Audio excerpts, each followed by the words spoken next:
Hello बच्चों, जानते हो ये कौन है? दिस इज गिरिजा शंकर भगवान जी बढ़ेका. He was born on 15th of November 1885 and he died on 23rd of June 1939. बेटा ये तस्वीर जो है वो गिरिजा शंकर भगवान जी बढ़ेका जी की है. अब आप सोचेंगे कि हम इनके बारे में जान ही क्यों रहे हैं? Let me tell you children, that chapter number 16 given in your EVS book, that is a busy month, that is actually a letter that was written by Girija Shankar भगवान जी पढ़ेका.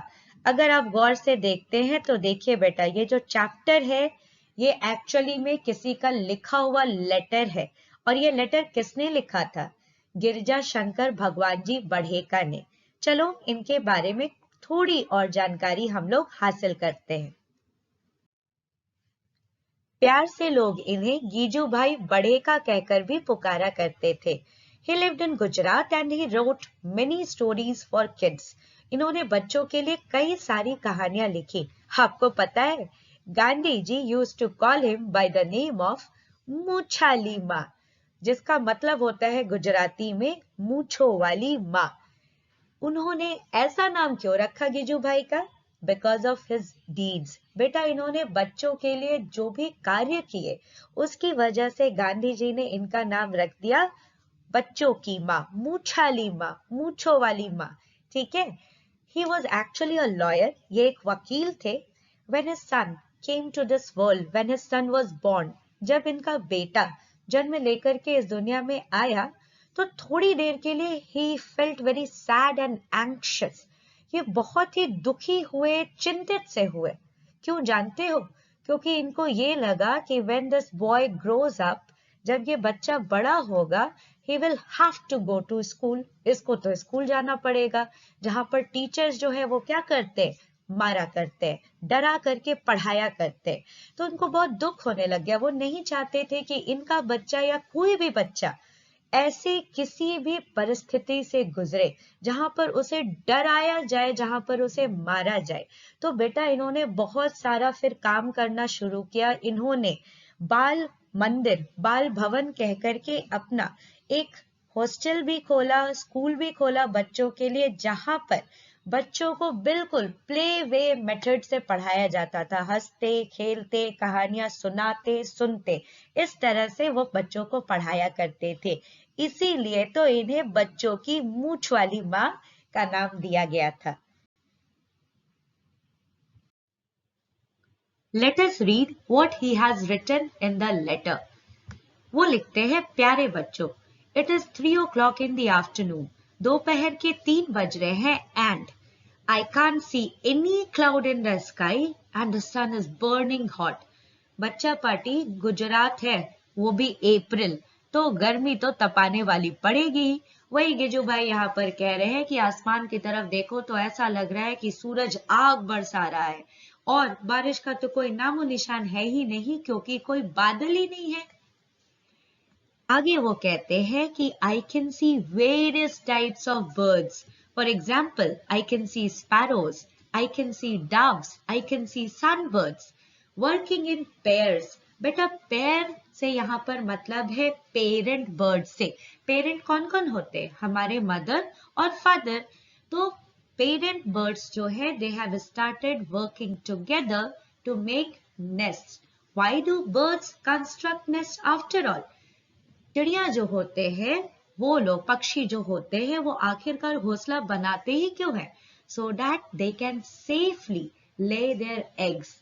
ताकि वो आराम से, सुरक्षित तरीके से, सुरक्षित जगह पर अंडों को ले कर सके, उनका ख्याल रख सके, और जब उसका डेवलपमेंट पूरा हो जाए तब उनकी जो हैचिंग हो, हैचिंग मतलब breaking off egg so that chicks come out, अंडों का टूट करके चूजों का बाहर निकलना, उसी को बेटा हम लोग हैचिंग कहते हैं. तो जब इन अंडों की हैचिंग हो, उसमें से चूजे बाहर निकल करके आए, तो जब तक वो इंडिपेंडेंट होने लायक ना हो जाए तब तक उनका ख्याल इन सुरक्षित घोंसलों में रखा जा सके. तो गिजू भाई वही कह रहे हैं कि मैं अपने आसपास अगर देख रहा हूं तो मुझे दिखता है कि कई सारे बर्ड्स जो है वो पेयर्स में काम कर रहे हैं घोंसलों को बनाने के लिए. In fact many of them have already constructed beautiful nests. Not only that, many birds have already laid their eggs. बहुत सारे बर्ड्स ने तो सुंदर सुंदर घोंसले बना करके उसमें अंडों को ले कर दिया है और कुछ अंडों की तो हैचिंग भी हो गई है और उसमें से छोटे छोटे प्यारे प्यारे नन्हे नन्हे चूजे भी बाहर निकल करके आए हैं. ये देखिए स्पैरो बर्ड के चिक्स जो है वो बाहर निकल करके आ चुके हैं अंडों से और अब आप देख सकते हैं कि इनकी मदर जो है ये इन्हें खाना खिला रही है. देखिए कैसे अपने चोंच में वो इंसेक्ट्स को पकड़ करके ला रही है and she is feeding them. Feed करना मतलब किसी को खाना खिलाना. आपको पता है पक्षी लोग क्या खाते हैं? They eat various kinds of food. They eat grains, cereals जो होते हैं, अनाज जो होते हैं, उनको खाया करते हैं. They eat seeds, seeds को खाते हैं, insects को खाते हैं, fruits को खाते हैं, घास को खाते हैं, nuts को खाते हैं, plants को खाते हैं, वगैरह वगैरह. तो देखिए बच्चों, यहाँ पर भी पेरेंट्स जो है वो अपने बच्चों का कितना ख्याल रखते हैं.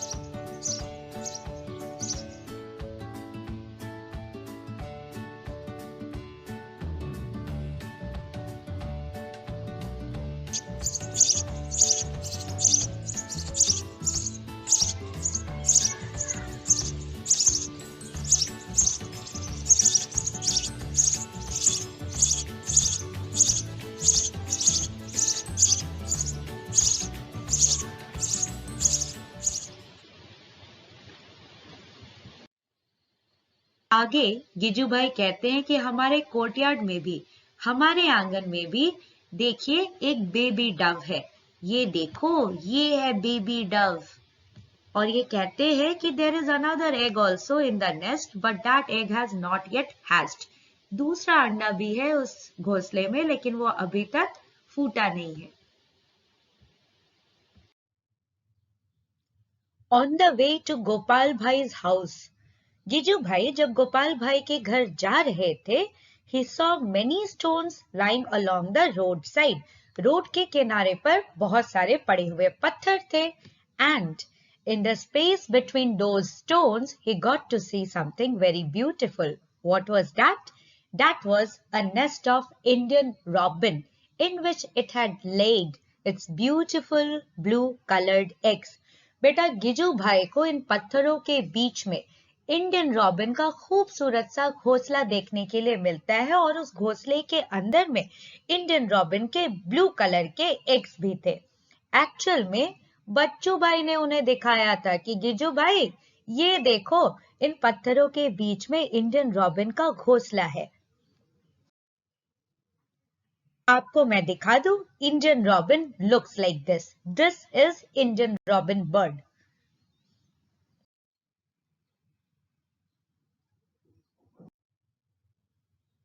गिजू भाई took out his binoculars. गिजू भाई ने झट से अपनी दूरबीन निकाली. बेटा इन्हें कहते हैं binoculars. These are used to look at things that are present at a distance. दूर की चीजों को ठीक से देखने के लिए binoculars का इस्तेमाल किया जाता है.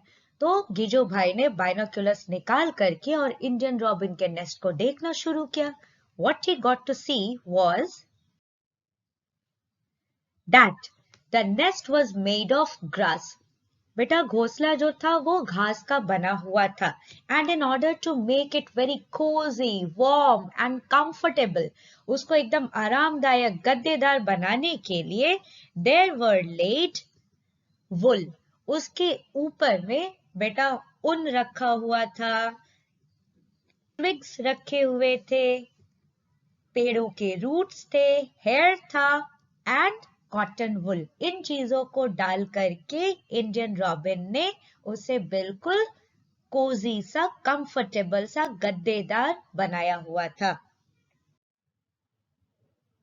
Unlike Indian robin, a crow's nest is made of all kinds of things. बेटा क्रो का नेस्ट जो है ना वो बहुत सारी चीजों का बना हुआ आपको मिल सकता है.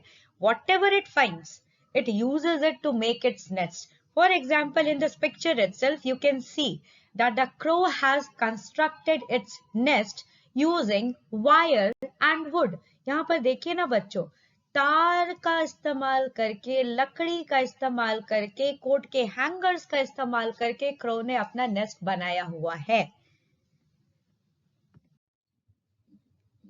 And even smarter is this cuckoo bird, that is coil bird. भाई कौवे से भी ज्यादा चालाक तो कोयल bird होती है. This is picture of Asian male coil and this one is female Asian coil. Just by looking at them you can identify, you can differentiate between the two कि male कौन है, female कौन है. Now let me tell you one more difference. बेटा हम लोग हिंदी में बोलते हैं ना कोयल कूकती है. That is wrong. Because this coo, coo sound is not made by a female koel.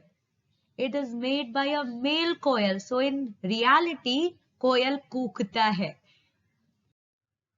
And here you have pictures of both of them.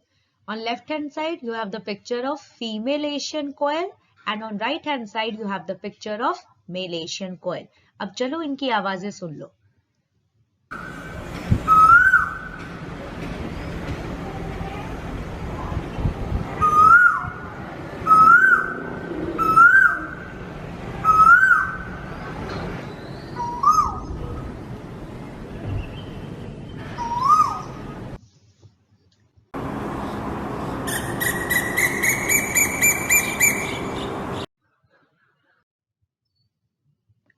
मैंने कोयल bird को स्मार्ट इसलिए कहा because it does not make its own nest.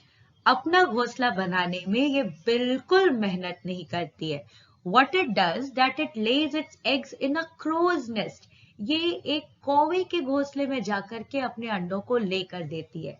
And unknowingly कौवा जो है वो अपने अंडों के साथ साथ कोयल के अंडों का भी ख्याल रखता है और उनमें से चूजे भी बाहर निकल करके आ जाते हैं. गिजू भाई says that there is a small tree nearby. पास ही में एक छोटा सा पेड़ है. And from the branch of that tree he can see a bird's nest hanging down. और उस छोटे से पेड़ के किसी ब्रांच से लटकता हुआ उनको किसी पक्षी का घोंसला दिखाई पड़ रहा है. ही wonders How many types of birds do we have in this world? कितने तरह के पक्षी हैं ना इस दुनिया में? And how these birds differ from one another so much? और किस तरह से ये पक्षी एक दूसरे से differ करते हैं? For example, a crow bird likes to build its nest high up on a tree. Crow जो है बेटा अपना nest जो बनाता है वो किसी भी चीज से बनाता है. तार मिल जाए उससे बना ले, हैंगर मिल जाए उससे बना ले, लकड़ी मिल जाए उससे बना ले. और कहाँ बनाना पसंद करता है? तो किसी ऊंचे पेड़ पे. Whereas a dove bird prefers to make its nest among the thorns of a cactus plant or a mehndi hedge. Dove जो है वो अपना घोंसला बनाना किधर पसंद करता है? कटीले, कांटों वाले, थॉर्न्स वाले कैक्टस प्लांट के बीच में या फिर मेहंदी की झाड़ियों के बीच में. और अगर स्पैरो की बात कर ले भाई तो स्पैरो बर्ड का नेस्ट तो हमें कहीं भी अपने घर में दिख जाता है. अलमारी के पीछे, शीशे के पीछे, खिड़की के लेज पर. लेज किसको कहते हैं? ये वाला जो बाहर निकला हुआ पोर्शन रहता है ना खिड़की का, इसी को बेटा हम लोग लेज कहा करते हैं. यहाँ पर भी आपको स्पैरो बर्ड का नेस्ट देखने के लिए मिल सकता है. पीजन्स जो है वो अपना घर बनाना कहाँ पर प्रेफर करते हैं? तो जो पुराने डेजर्टेड बिल्डिंग्स है जहाँ कोई ना रहता हो वहां पर. तो देखिए हम 4 बर्ड्स जो कॉमनली सीन बर्ड्स है उनके बारे में ही बात करें तो ये कितना एक दूसरे से डिफर कर जाते हैं. And this one is barbet bird, that is also known as coppersmith. ये जो प्यारी सी चिड़िया आपको दिख रही है इसे बार्बेट या कॉपरस्मिथ बर्ड कहा जाता है. Now there is a reason behind it being called coppersmith. इसको कॉपर स्मिथ इसलिए कहते हैं क्योंकि इसकी जो आवाज है ना, टुक टुक टुक टुक टुक की, अभी थोड़ी देर में आपको सुनाऊंगी, वो बेटा बहुत हद तक रिजेंबल करती है उस साउंड से जो कि कोई कॉपर स्मिथ जो है हैमर से कॉपर को स्ट्राइक करे तो आए, समझे? इसीलिए इसका नाम जो है कॉपर स्मिथ रखा गया है। अब जरा सुनो इसकी आवाज तुम लोग भी।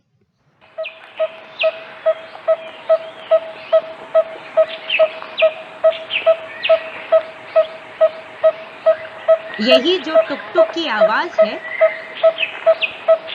ये लोगों को ऐसा लगता है कि कोई बंदा जो है वो हथौड़े से कॉपर मेटल को स्ट्राइक कर रहा है, उसकी आवाज जैसी इसकी आवाज है।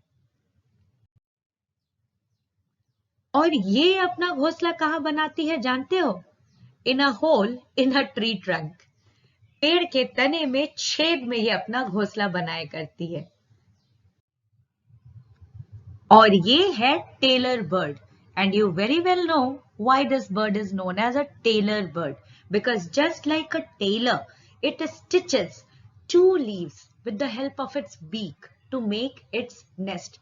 एक टेलर की तरह, एक दर्जी की तरह बेटा ये दो पत्तियों को आपस में सिला करती है अपने बीक, अपने चोंच की मदद से, और उसके बीच में इट लेज इट्स एग, अपने अंडों को उसके बीच में ये डाला करती है। बेटा मैंने अलग से डिस्क्रिप्शन बॉक्स में जो है एक लिंक शेयर किया हुआ है, आप उस लिंक पर अगर क्लिक करते हैं तो आपको एक वीडियो मिलेगा जहां पर you can see this tailor bird wonderfully stitching leaves together to make its nest. Do watch the video. A sunbird makes a nest that hangs from the branch of a small tree or a bush. बेटा sunbirds जो है ना वो prefer करते हैं अपने घोंसलों को किसी छोटे से पेड़ के ब्रांच पे बनाना या किसी झाड़ी पर बनाना, ठीक है? और जैसा कि आप इस पिक्चर में देख रहे हो, इनका नेस्ट भी भाई बहुत सारी चीजों से बना हुआ रहता है, जैसे कि यहाँ पर आप देख रहे हो ग्रास है, ट्विग्स है, ठीक है, कॉटन वुल भी आपको दिख रहा है, ये देखिए बार्क भी दिख रहा है। बार्क किसको कहते हैं पता है ना?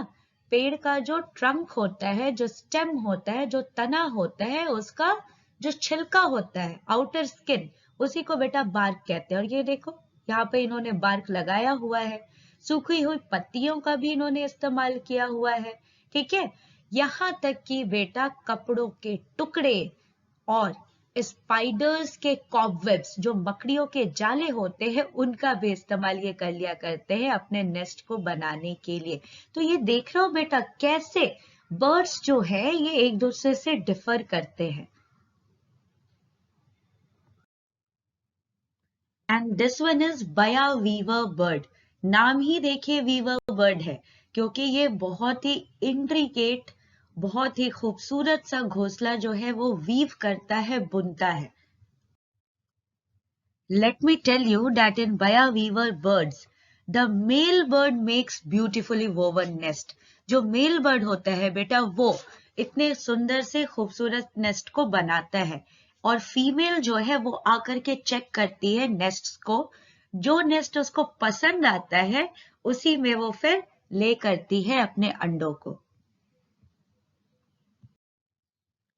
So kids, you got to see different nestling habits of different birds. आपने क्या देखा कि कैसे अलग अलग बर्ड का अलग अलग नेस्लिंग हैबिट है, वो अलग अलग तरह से अपने नेस्ट को बनाया करते हैं। Making a nest and laying the eggs is only the first step. It is a difficult task to raise the young ones in the nest which had been made with so much effort. गिजू भाई आगे अपने letter में कहते हैं कि पक्षी जो है ये आजकल बहुत बिजी है। कहाँ बिजी है? तो भाई they have to search for a suitable and safe place where they can construct their nest. Then they have to collect things to make their nest. उसके बाद बेटा इनको अपना नेस्ट बनाना है। दे हैव टू ले दी एग्स, उनका ख्याल रखना है, उनमें से जो नए नए चूजे हैच करके बाहर निकलेंगे उनको बेटा रेज करना है, बड़ा करना है, सुरक्षित तरीके से पालना है जब तक कि वो इंडिपेंडेंट ना हो जाए। तो ये सारे चीजें जो है ना, वो किसी भी बर्ड के लिए किसी परीक्षा से, किसी टेस्ट से कम नहीं है बच्चों, क्योंकि बर्ड्स के बहुत एनिमीज होते हैं। हम ह्यूमन बींग्स कई बार इन बर्ड्स को नुकसान पहुंचाते हैं, इनके अंडों को, इनके घोंसलों को, इनके बच्चों को नुकसान पहुंचाते हैं। यहाँ तक कि क्रो, जो कि खुद एक बर्ड है, वो दूसरे बर्ड के नेस्ट को नुकसान पहुंचा सकता है, अंडों को नुकसान पहुंचा सकता है। और भी एनिमल्स, फॉर एग्जाम्पल स्क्वेरल्स है, कैट्स है, रैट्स है, स्नेक है, these just wait for a chance to steal the eggs. और कई बार तो ये इतने प्यार से, इतनी मेहनत से बना हुआ इनका घोंसला जो है उसको भी तोड़ दिया करते हैं। फिर भी देखिए ना, ये पक्षी कैसे खुशी से, बेखौफ, हंसते गाते अपने पंख को स्प्रेड करते हुए आसमान में उड़ा करते हैं। So that is all for now. सलाम, ब्लेसिंग्स फ्रॉम योर गिजू भाई। ब्लेसिंग्स मतलब आशीर्वाद। गिजू भाई अपने पत्र को यहीं पर समाप्त करते हैं।